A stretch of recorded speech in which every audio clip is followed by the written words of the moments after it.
Welcome दोस्तों, आज मरुधरा की धरती में आपका स्वागत है।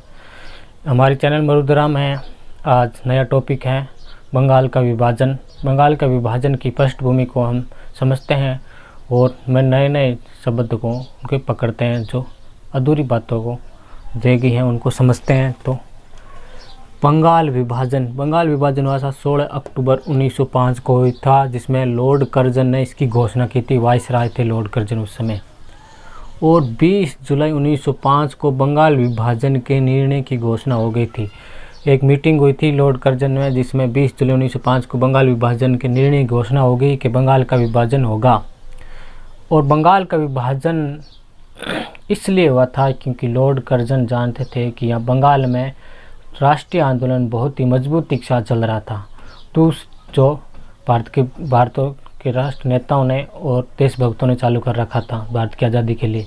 दूसरी बात ये कि इसकी जनसंख्या थी तो वो 7 करोड़ 80 लाख थी, जो प्रशासनिक दृष्टि से लॉर्ड कर्जन या ब्रिटिश प्रशासन से बंगाल का प्रशासन को संभल नहीं रहा। इस कारण भी 2 कारण थे जो बंगाल का विभाजन किया गया था। मेन कारण था कि बंगाल में जो राष्ट्रीय आंदोलन था उसे दबाना था और कैसे हिंदू मुस्लिमों को एक अलग किया जाए, ये इस बात पर बंगाल का विभाजन हुआ था। तो 20 जुलाई 1905 को बंगाल विभाजन के निर्णय की लॉर्ड कर्जन ने घोषणा कर दी और 16 अक्टूबर 1905 को बंगाल में विभाजन हो गया।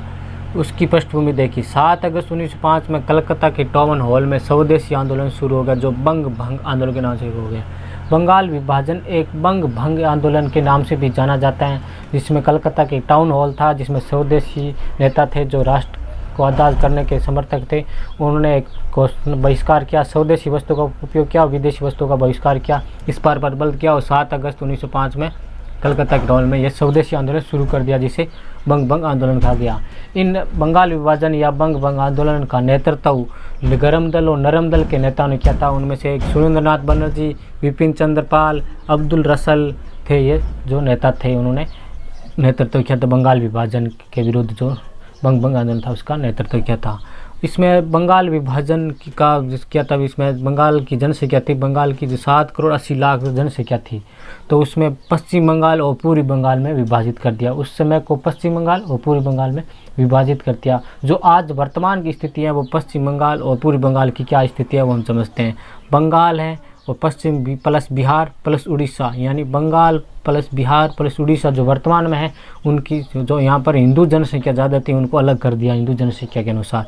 बंगाल प्लस बिहार प्लस उड़ीसा के वर्तमान की स्थिति के अनुसार। वर्तमान या पश्चिम बंगाल में क्या है, बंगाल भी है, बिहार भी है, उड़ीसा के हैं, इनके 3 टुकड़ों में बंटा गया। जो आज वर्तमान स्थिति हिंदू जनसंख्या यहाँ ज़्यादा थी। और पूर्वी बंगाल प्लस असम था। पूर्वी बंगाल में मुस्लिम जनसंख्या थी। तो यहाँ पश्चिम बंगाल की तो उन्होंने कलकत्ता राजधानी कर दी और पूर्वी बंगाल ने ब्रिटिशों ने लॉर्ड कर्जन ने ढाका कर दी। जो आज यहाँ पूर्वी बंगाल की जगह असम है और कुछ पूर्वी बंगाल का हिस्सा हो गया और कुछ ढाका है जो पश्चिम बंगाल में जो बांग्लादेश का हिस्सा हो गया है। तो जो ढाका था वो बांग्लादेश बन गया था। तो ये देश की बंगाल की जनसंख्या, इस कारण मेन तो मुद्दा था कि हिंदू और मुस्लिमों को अलग अलग बांट दिया था और राष्ट्रीय आंदोलन को ख़त्म करने के लिए और हिंदू मुस्लिम की एकता तोड़ने के लिए बंगाल विभाजन किया गया था।